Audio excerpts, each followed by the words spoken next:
Muito bem, retomando daqui a leitura, o estudo de Amar e Ser Livre, do Sri Prem-Baba.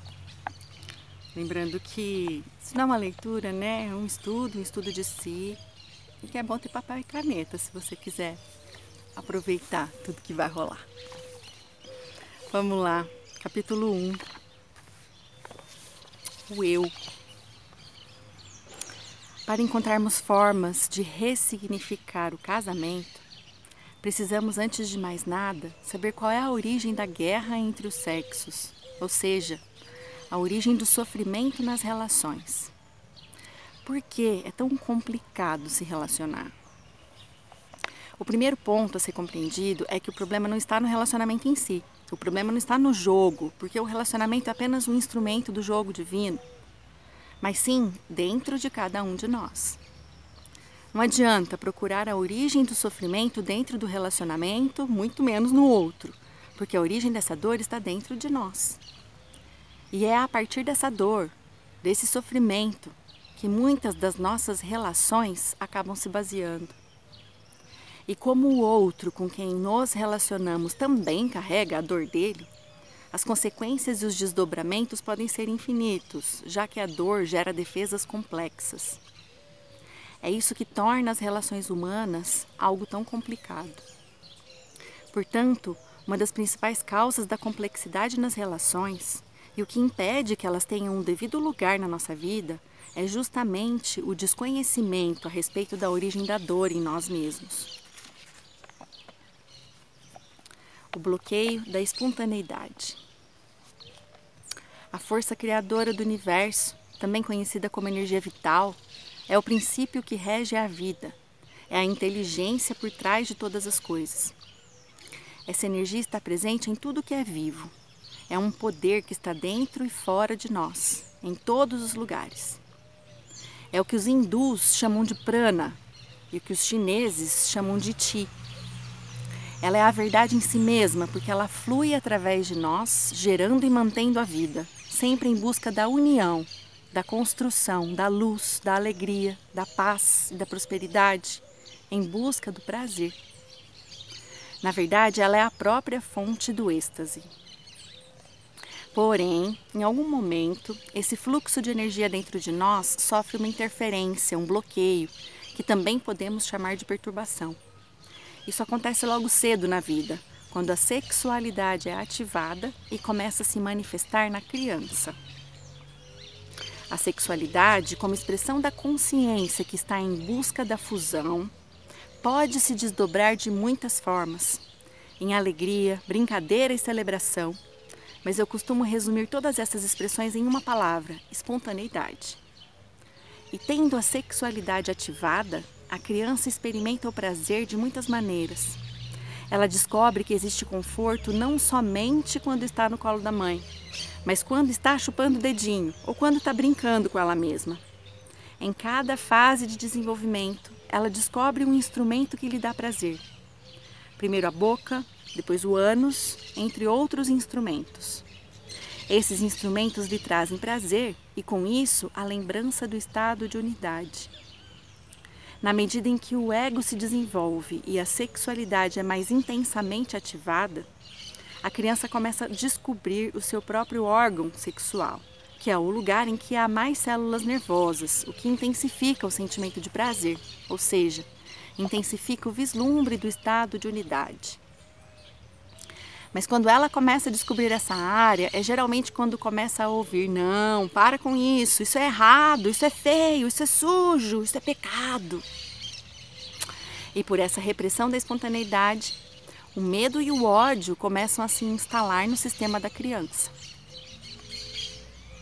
Para se desenvolver de maneira adequada, a criança precisa de alguns elementos. Entre eles, o mais fundamental é o amor. Entendendo que o amor para ela é toque, é contato pele com pele, é presença física. Ela também precisa de alimento e de proteção, pois a experiência da individualização automaticamente gera medo. E como ela ainda não tem a razão desenvolvida para entender que os pais estão trabalhando para sustentá-la, mesmo que ela fique sozinha por curtos espaços de tempo, automaticamente ela entra em contato com o medo e, consequentemente, com o ódio. Sempre que a satisfação dessas necessidades não é atendida, surgem esses sentimentos. Por fim, a criança precisa de liberdade para se expressar. Vamos supor que ela está brincando e pulando no meio da sala. Porém, os pais estão num momento difícil e não querem que ela faça isso. Ou então, o pai está lendo o jornal e quer silêncio. Então ele diz, cala a boca e fica quieto, que feio fazer isso. Esse tipo de repressão da espontaneidade se repete muitas vezes na infância. E como a criança precisa de amor, alimento, proteção, liberdade, nesse momento ela sente sua vida ameaçada. Ela sente que se não ceder essa ordem, ela deixará de receber o que precisa para continuar vivendo. Aos poucos, a espontaneidade vai sendo contaminada pelo medo. Ela então começa a se adequar àquilo que está sendo exigido dela, ou seja, ela começa a usar uma máscara. A máscara não é ela, mas ela entende que para continuar recebendo o que precisa, ela tem que usar essa máscara. No mundo fora de casa, com os amiguinhos, às vezes ela sente que pode ser ela mesma, mas em casa ela tem que usar a máscara para receber o que precisa. Outro momento importante no desenvolvimento infantil é quando a criança começa a sentir atração pelos pais, o famoso complexo de Édipo. Isso também é visto como algo vergonhoso e pecaminoso. Mas para a criança esse sentimento é natural e não tem as mesmas conotações luxuriantes atribuídas pelo adulto. Os pais são a primeira referência de feminino e masculino com as quais as crianças entram em contato. E é perfeitamente normal que elas sintam essa atração. Esse é um fenômeno natural do desenvolvimento da consciência. É uma busca pela fusão, pela unidade. Porém, essa expressão da consciência sempre foi muito mal compreendida. São raros os pais que sabem lidar com isso, pois eles não podem compreender a sua própria sexualidade. Então, quando começam a ver o florescimento da sexualidade na criança, eles se assustam e não sabem o que fazer. Alguns, lamentavelmente, se deslumbram com isso e cometem o erro de deixar a própria sexualidade ser ativada e acabam cometendo abuso sexual. Outros, simplesmente, põem uma cortina e fingem que não estão vendo nada, como se nada tivesse acontecendo. Mas a grande maioria tenta eliminar o impulso quando ele surge na criança, pois simplesmente não sabem como lidar com isso. O rompimento com a essência. A partir desse distanciamento da espontaneidade, inicia-se o processo de divisão interna na criança. E em um dado momento, uma situação específica acaba completando a cisão. É nesse ponto que a entidade em evolução perde a conexão consigo mesma. Nesse momento, esquecemos quem somos e passamos a acreditar que somos a máscara. É como se fôssemos cortados ao meio. Esse é o momento da origem da dor, a dor gerada pelo rompimento com a nossa essência. Todos nós passamos por esse processo. É impossível se desenvolver nesse plano sem traumas, porque para o próprio bem da criança, os pais precisam colocar limites. A questão é a forma como os limites são colocados. Se for com amor e consciência, a criança vive uma dor momentânea, mas não sofre um trauma capaz de impedir a reunificação mais tarde. Quando os limites são colocados com estupidez e violência, um trauma profundo pode ser criado.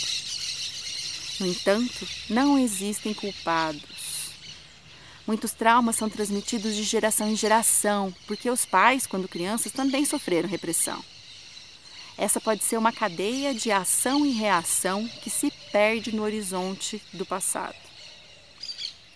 Essa dor gerada pelo rompimento com a nossa essência é tão profunda que é como se um buraco se abrisse dentro de nós. Experimentamos um grande vazio criado pela ausência do verdadeiro eu. E para lidar com isso, iniciamos um processo de negação e de amortecimento. Tentamos preencher esse vazio de diversas maneiras e começam a surgir necessidades simbólicas, ou seja, falsas necessidades que servem para suprir uma carência. Então, começamos a arranjar doenças, compulsões e infinitas distrações.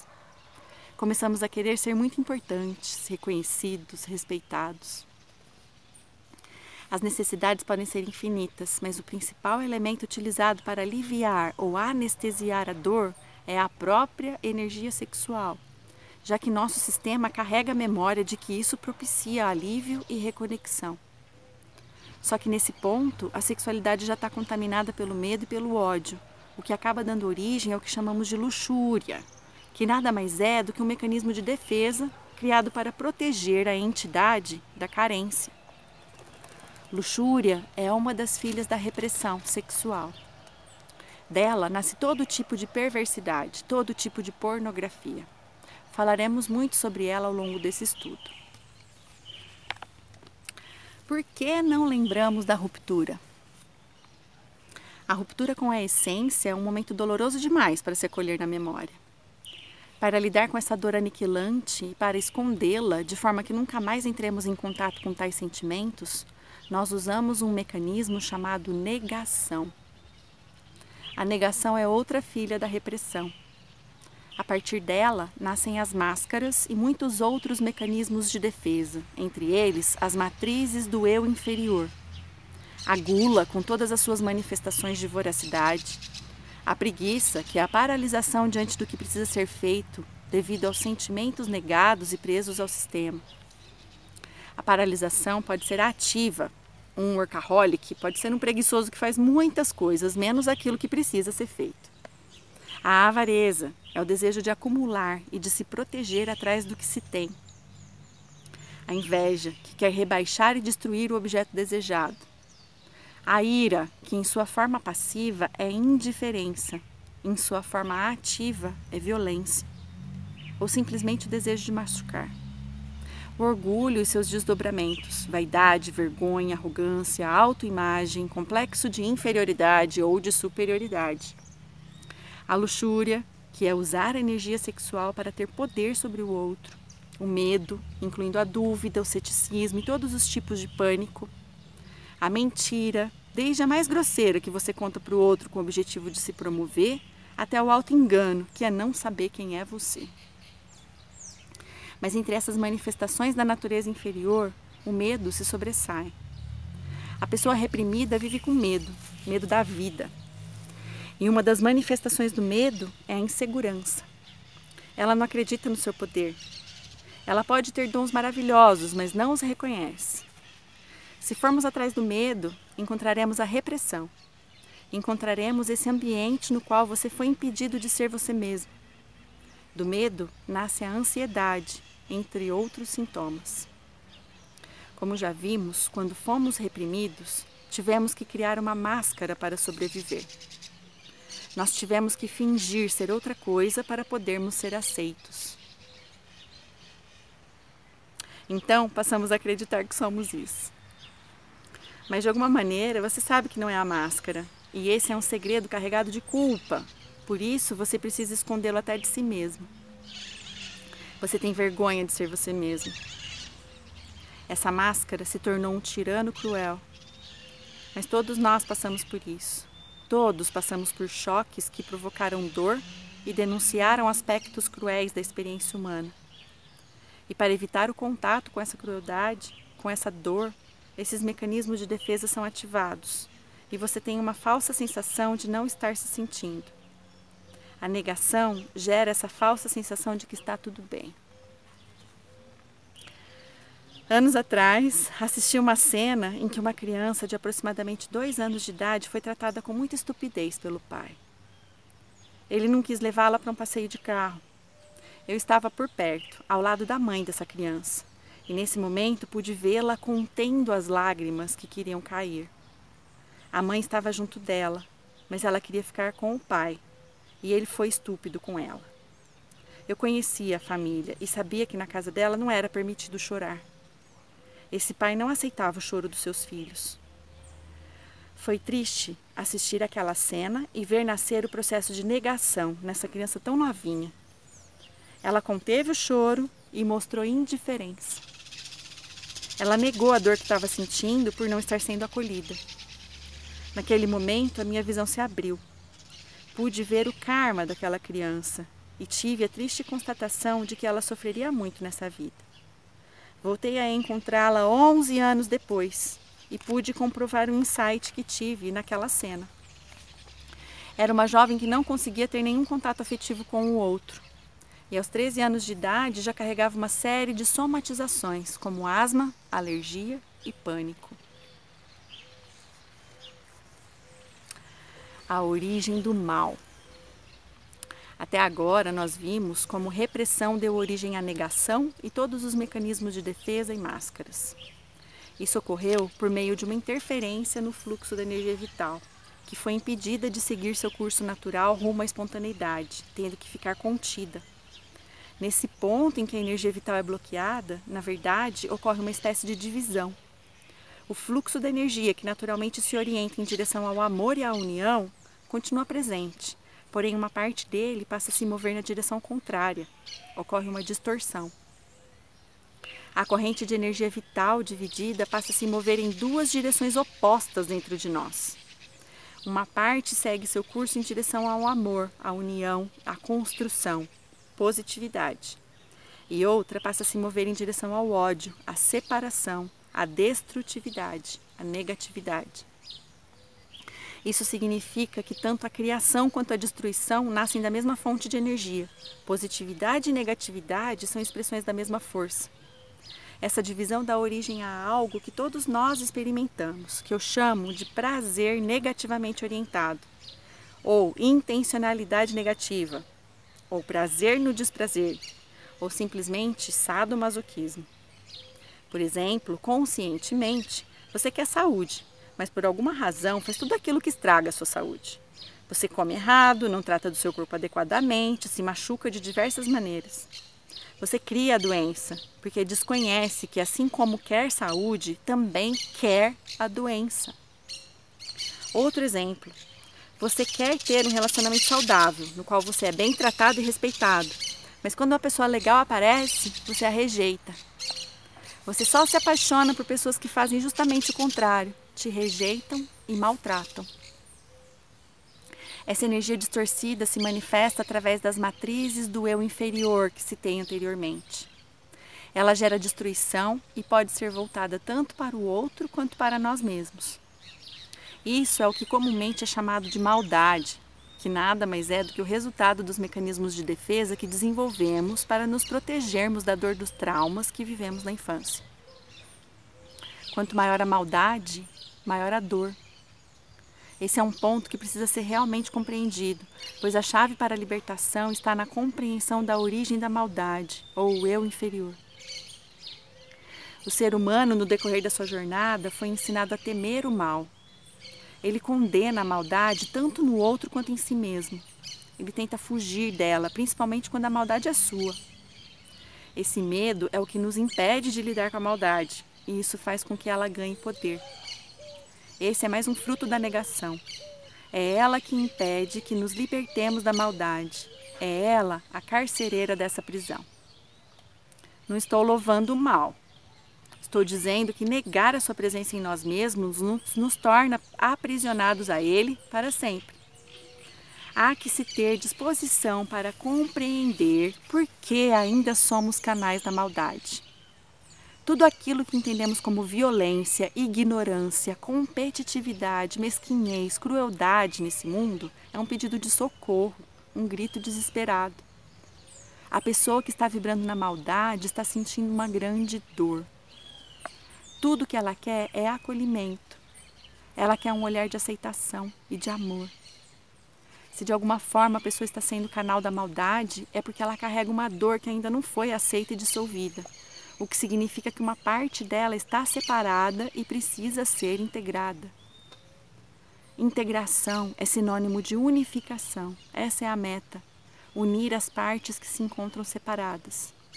E o que impede a integração é justamente a negação da maldade. O prazer no desprazer. Para conseguir reconverter a energia vital distorcida, será preciso encarar de frente a maldade, na intenção de enxergar a dor que ela esconde e vivê-la novamente, mas de modo consciente, a fim de integrá-la de uma vez por todas. Esse é o caminho que tenho proposto para te ajudar a reencontrar o caminho de volta para casa, ou seja, de volta para si mesmo. Uma boa pista dentro dessa proposta de estudo é observar as situações negativas que se repetem no decorrer da sua história. Se uma situação desagradável se repete, provavelmente existe uma relação disso com o momento em que a energia vital foi distorcida dentro de você. Esse bloqueio da energia gera o que na psicologia chamamos de fixação, ou seja, a psique fica fixada nesse ponto e isso funciona como um ímã que atrai essas situações. Então, quando menos se espera, você cai novamente no mesmo buraco.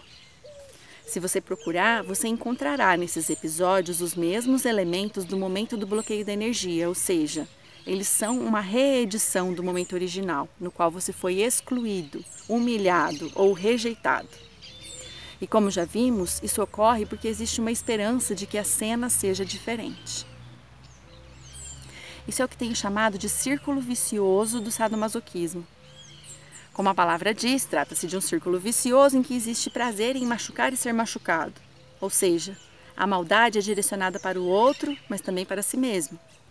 Isso porque no momento em que a energia vital é distorcida e passa a se mover em direção à destruição, o prazer se conecta ao sofrimento. Esse é um aspecto da psique humana que costuma ser de difícil compreensão. Para muitos, isso pode parecer uma verdadeira loucura. Porque, em princípio, todos querem saúde, paz, prosperidade, alegria. Mas por que para alguns é tão difícil realizar esses desejos? Por que as situações negativas continuam sem que aparentemente tenham-se controle sobre elas? O que ocorre é que desconhecem a existência do prazer no sofrimento. O exemplo mais fácil para ajudar na compreensão desse conceito é a insistência de algumas pessoas em permanecer em relações negativas, nas quais elas constantemente experienciam o sofrimento. Algumas pessoas só conseguem sentir prazer em situações negativas, como ao rejeitar ou serem rejeitadas. O que mantém o sofrimento é o prazer que tem nele, mas elas não percebem isso. Esse prazer, na maioria das vezes, é associado a uma vingança. Certa vez, numa dinâmica de cura, um homem entrou em catarse. Ele estava vivendo um momento muito difícil na vida. Embora fosse excelente profissional, com potencial reconhecido por muitos, ele não conseguia trabalho, estava endividado com sérias dificuldades financeiras. Além disso, sua saúde estava bastante debilitada. Ao trabalhar assuntos relacionados ao pai, teve uma crise de asma que lhe permitiu identificar e expressar um tremendo ódio. Ele tomou consciência de que se sentia humilhado pela rejeição e falta de reconhecimento do pai. Num momento intenso de ódio, ele expressou para o pai: "Eu vou afundar mesmo, eu vou ficar cada vez pior, eu vou morrer para que você possa depois morrer lentamente de culpa." Era visível o prazer que ele tinha nesse pacto de vingança. O laço entre a corrente vital, prazer, e o sofrimento pode ser tão forte que algumas pessoas têm a sensação de que irão morrer se abrirem mãos de certos padrões negativos. Um exemplo claro disso são os vícios, mas isso também pode se manifestar na dificuldade de ganhar dinheiro ou realizar-se profissionalmente. Isso ocorre porque a identificação com determinado aspecto do eu inferior é tão forte que a pessoa inconscientemente acredita ser aquele aspecto. Então, abrir mão desse determinado aspecto é o mesmo que morrer. Como disse, conceitos como esses podem ser de difícil compreensão, mas se puder se abrir para eles, procurando ampliar sua percepção, certamente você começará a observar exemplos disso no seu próprio dia a dia. Para podermos ir além da destrutividade, se faz necessário compreender profundamente a sua natureza. Quanto menor a consciência sobre o desejo pelo negativo, maior será o desespero pelo positivo. Corremos aceleradamente atrás do positivo, mas nunca o alcançamos, porque há uma força contrária nos segurando. E quanto mais esforços colocarmos nessa busca, pior será a nossa situação, porque vamos precisar lidar com mais frustração. O constante fracasso reforça a nossa insegurança e a nossa sensação de impotência diante da vida. Muitas vezes, simplesmente perdemos as esperanças e nos tornamos céticos em relação à possibilidade de existir felicidade. Se desconhecemos a existência de um desejo pelo negativo dentro de nós mesmos, ou seja, se não reconhecemos que somos nós que escolhemos dizer não para a felicidade, inevitavelmente acabaremos acreditando que somos vítimas e tentaremos encontrar culpados. Todos nós fazemos isso, com maior ou menor frequência e intensidade, dependendo do nosso estado de consciência. Estando dentro de um relacionamento, normalmente culpamos o nosso parceiro ou parceira. Mas se não estivermos nos relacionando, tentaremos colocar a culpa em alguém. Em Deus, no vizinho, no colega de trabalho, no governo, no mestre espiritual. Não importa quem, qualquer um serve. Porque o que queremos é fugir do contato com os sentimentos negados, nascidos da dor original da separação da nossa espontaneidade. E são esses sentimentos que dão sustentação às repetições negativas. Eu repito, se existe uma situação negativa se repetindo na sua vida, é você quem escolhe estar nessa situação, por mais que tudo indique a você que a culpa é do outro.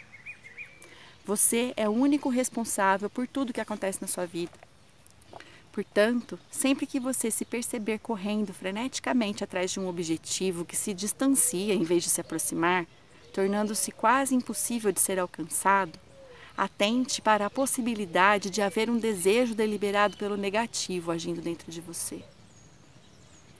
Enquanto não toma consciência desses desejos, você continua andando em círculos e alimentando a crença de que é uma vítima indefesa. A autorresponsabilidade.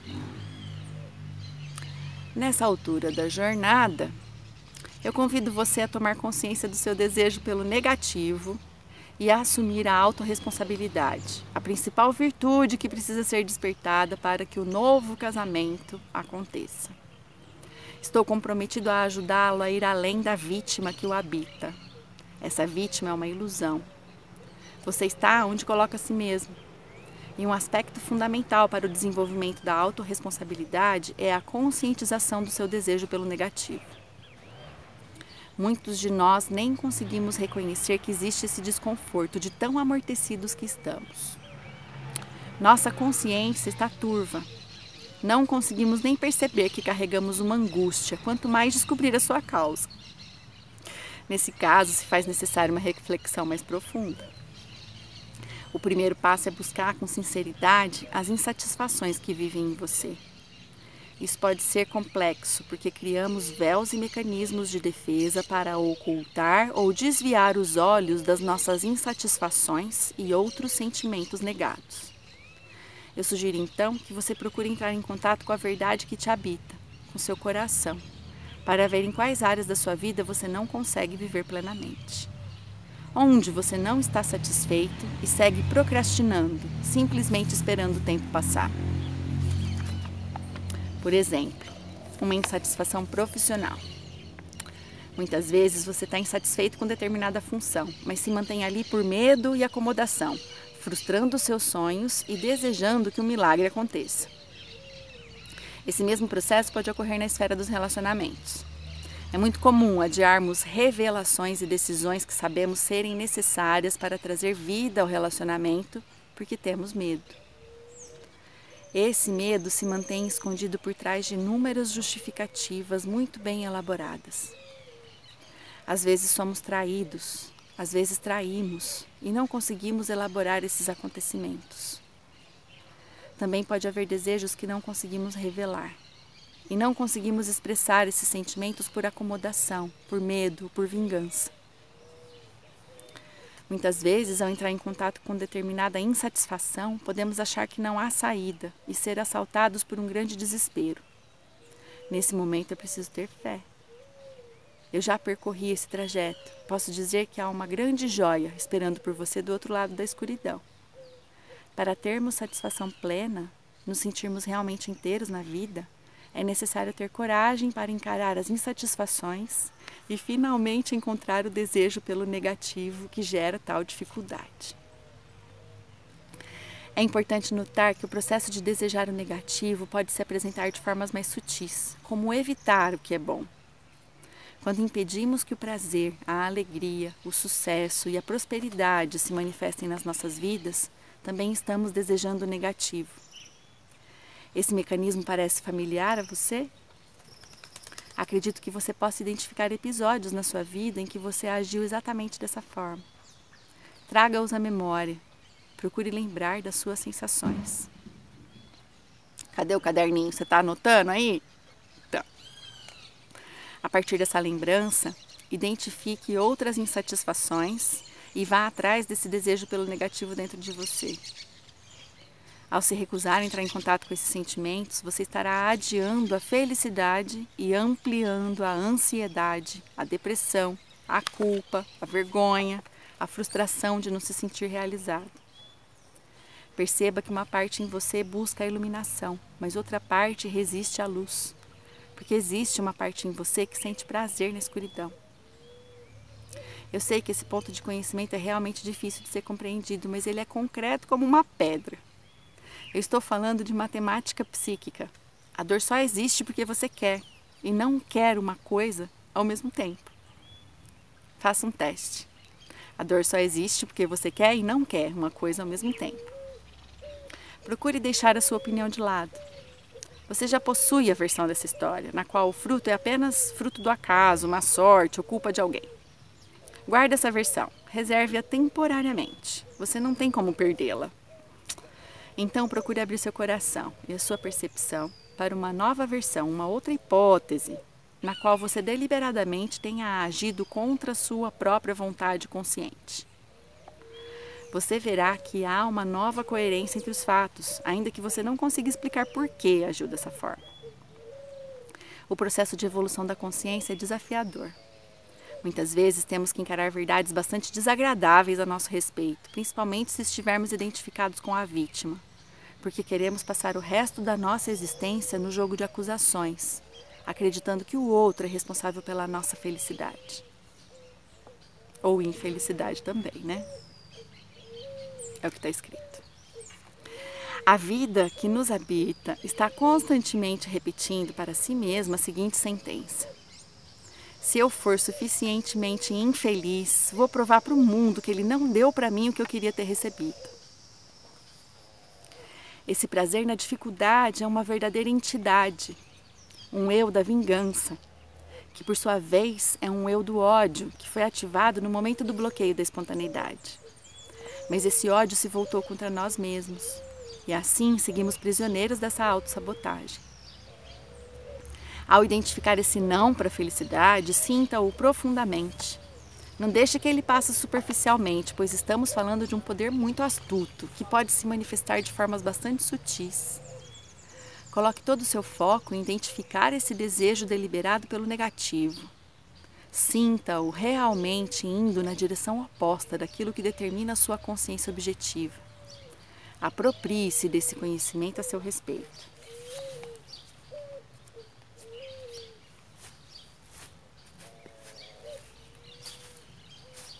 De formiga.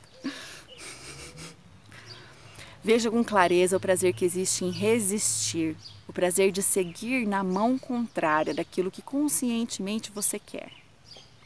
Você quer harmonia dentro de uma relação afetiva, quer uma relação confortável, alegre, amorosa, quer amar e ser amado. Mas quando menos espera, está desrespeitando e machucando o outro e criando situações para ser desrespeitado e machucado por ele. Então, já se pode identificar essa contradição dentro de você. Sugiro que nesse momento você amplie sua percepção a respeito dessa parte que não quer.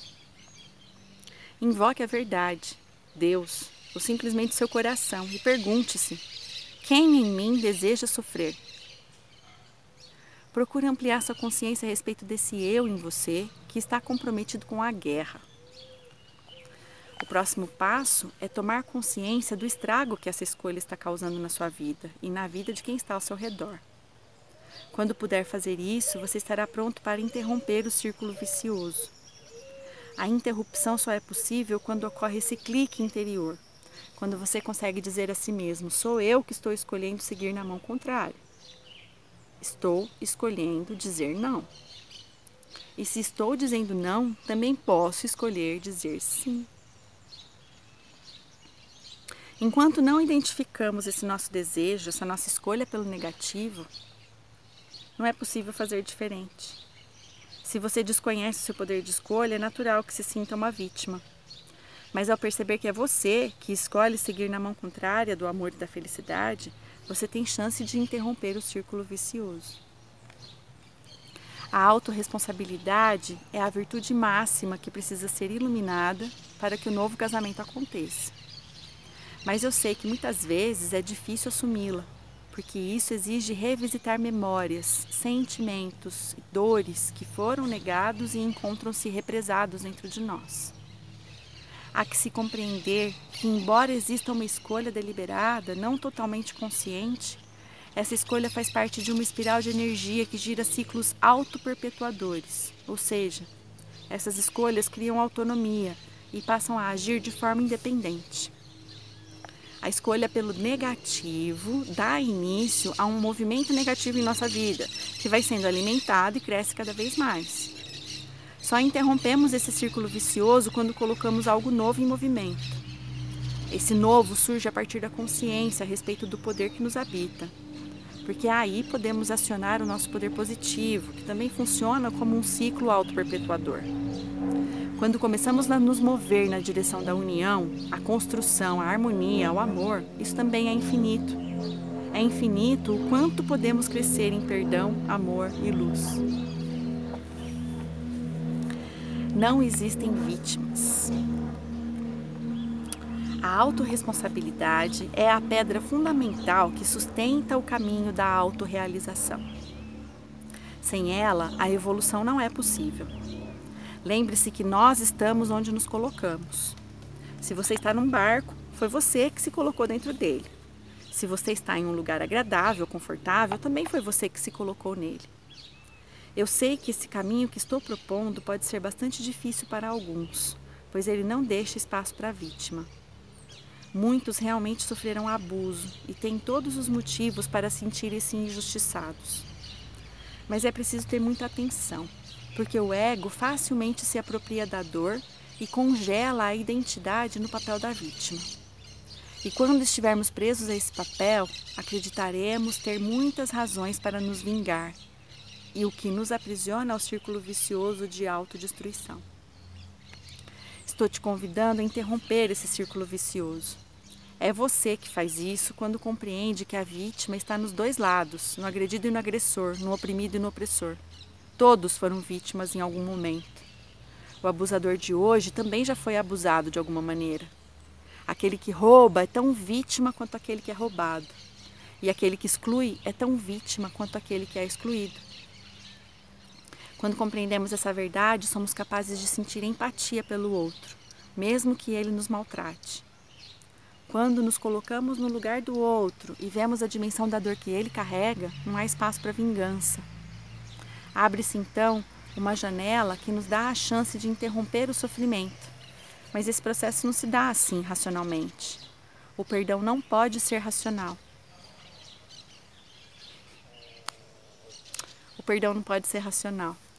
Podemos até tentar estabelecer empatia intelectualmente, mas isso não tem o poder de nos libertar. Para realmente integrar o que é sinônimo de perdoar, é preciso entrar em contato com as emoções guardadas, com a tristeza, com a raiva. É preciso entrar em contato com o plano de vingança desse eu que se sente machucado e rejeitado.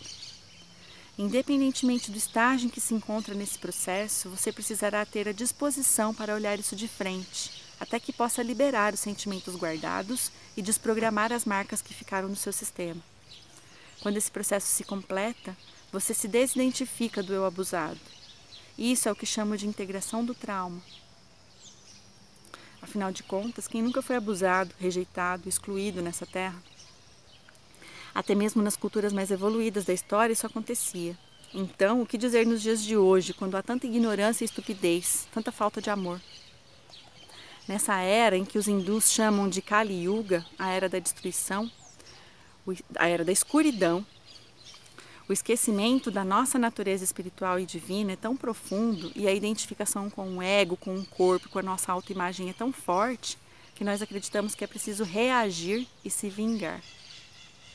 É a identificação com a ideia de eu e meu que nos faz reagir, muitas vezes até com vingança, tornando-nos abusadores.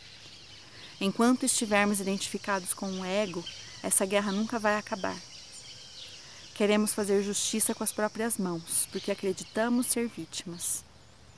Eu estou trabalhando firmemente para que você possa deixar essa identificação e olhar tudo isso através de uma outra perspectiva. Ao olhar de fora, com um certo distanciamento, você consegue perceber que não há vítimas. Ou se há, somos todos nós. Então não faz sentido querer se vingar.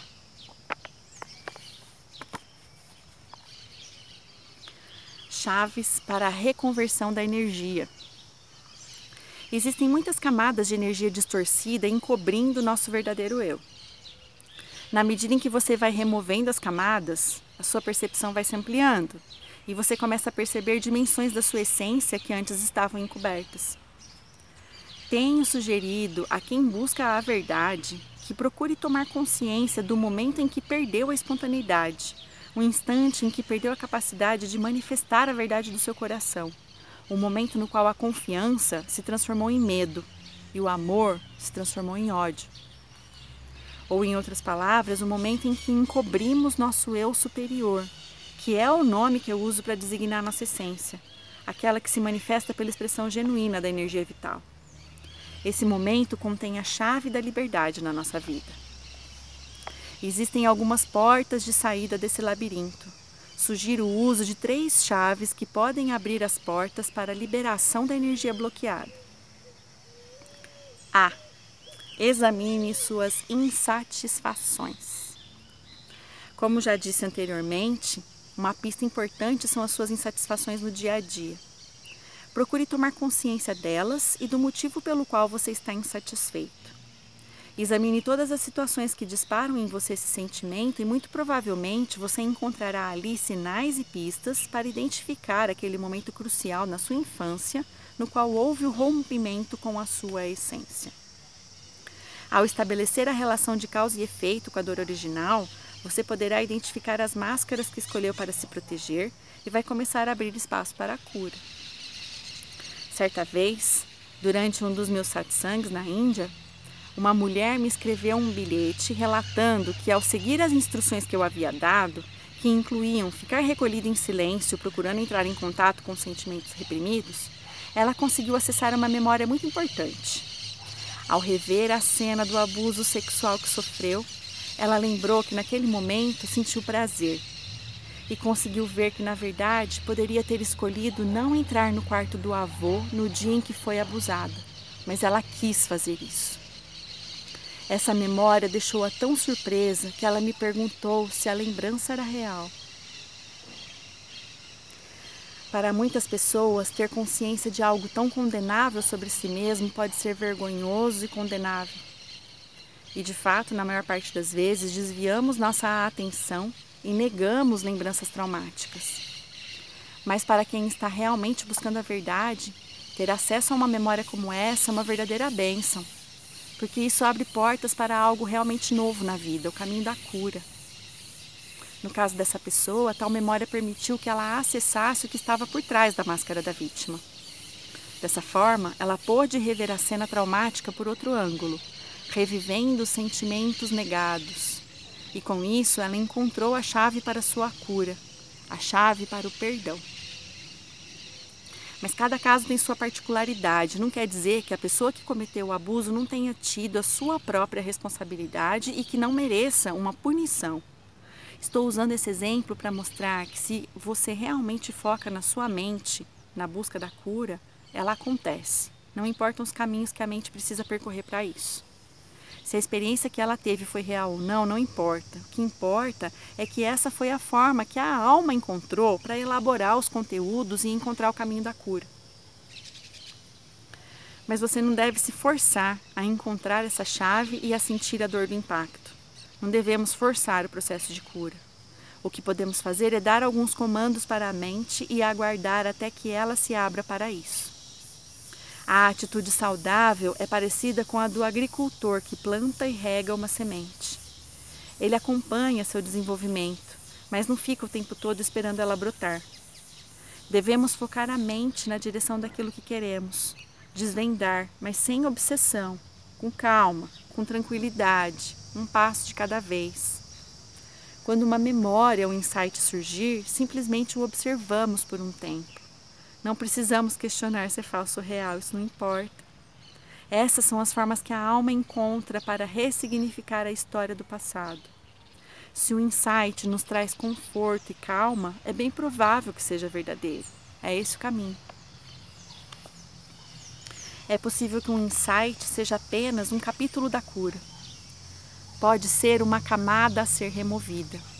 O que vai realmente determinar se o processo de cura se conclui é o resultado disso na própria vida. Se ainda houver dor para ser integrada, cedo ou tarde vamos nos deparar com outras repetições negativas e com a angústia de novamente não ter essas expectativas e necessidades atendidas. Se você está comprometido com a verdade, não é possível se enganar. E como sempre repito, o principal instrumento de aferição é o relacionamento.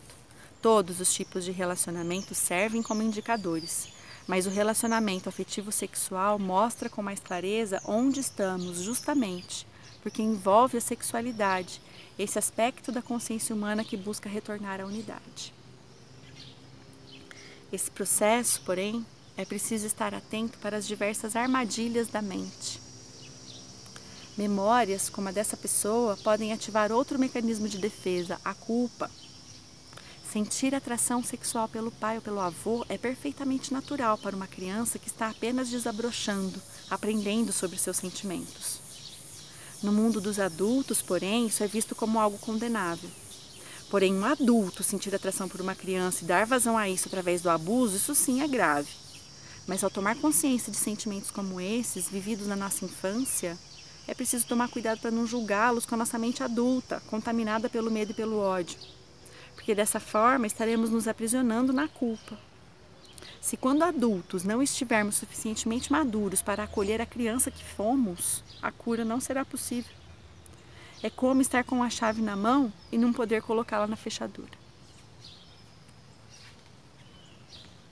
B. Lembra? Ele está falando de chaves para a reconversão da energia. A primeira chave, então, foi examinar suas insatisfações. A segunda, identifique seu prazer no desprazer. Como já falamos anteriormente, é importante notar as situações em que intimamente temos prazer ao presenciar ou provocar a dor ou o sofrimento, em nós ou nos outros.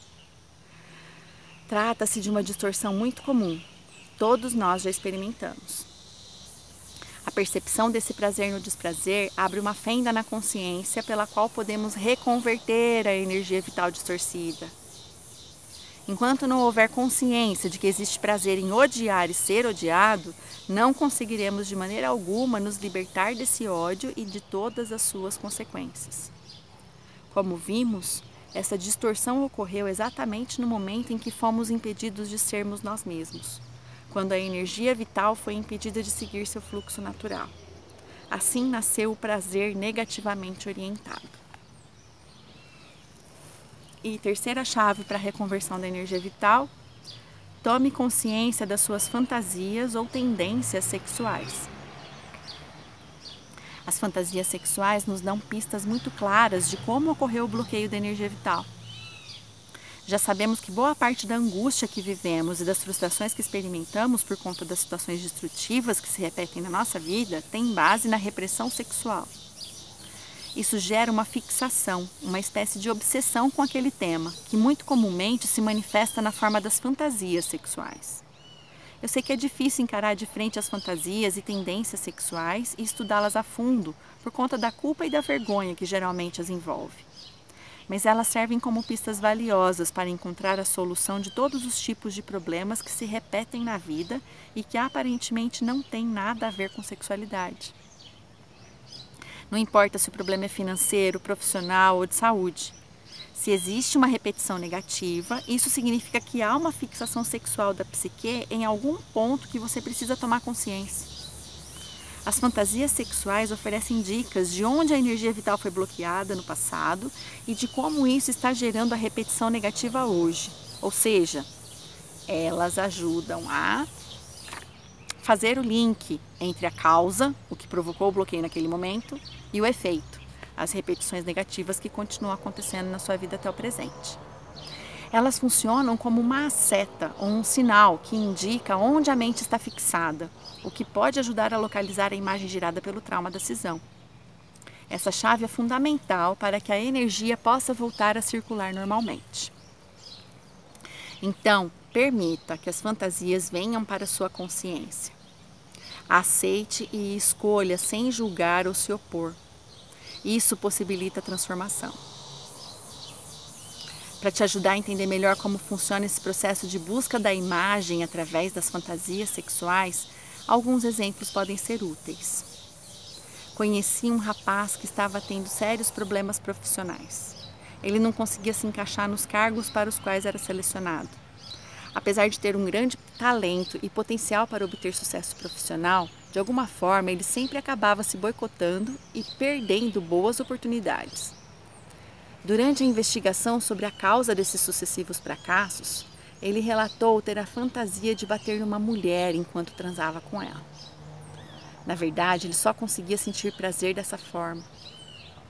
Então, ao estudar essa fantasia, procurando relacionar com situações da sua infância, ele pôde ver a dimensão da raiva que sentia da sua mãe. Ele guardava uma profunda sensação de impotência, que fazia com que ele não se sentisse capaz de ter sucesso na vida. Ou seja, ele acessou uma imagem inconsciente relacionada à sua mãe, na qual ele se sentia inferior e impotente. Isso fazia com que ele projetasse essa imagem em todas as mulheres e quisesse se vingar e subjugar todas elas. Ao acessar a imagem, ela, automaticamente, começa a se dissolver. Então, aos poucos, as crenças relacionadas a ela também são dissolvidas. No caso desse rapaz, isso significou resgatar a autoconfiança e se harmonizar com a mãe. As fantasias sexuais sempre revelam aspectos da consciência que ainda não foram devidamente integrados. Outro exemplo é o de um homem que atendi que tinha a fantasia de transar com 2 mulheres ao mesmo tempo. Chegamos à conclusão de que, na verdade, o que ele queria com isso era harmonizar os papéis das 2 mulheres que o criaram, a mãe e a tia. Elas o disputavam e ele guardava culpa e confusão por conta dessa disputa. Em outro caso, uma mulher fantasiava fazer sexo com um desconhecido, homem ou mulher. Descobrimos juntos que o sexo em si era somente um símbolo. O que ela buscava era a liberdade de ir e vir, de ser ela mesma. Investigando sua vida, ela teve consciência de que foi reprimida severa e violentamente, o que gerou uma imagem em sua própria consciência de que ela precisava ser contida, que é perigoso se expressar. Daí a permissividade, a ausência completa de contenção da sua fantasia. Então, bora fazer esses exercícios, né? Depois vem o capítulo 2.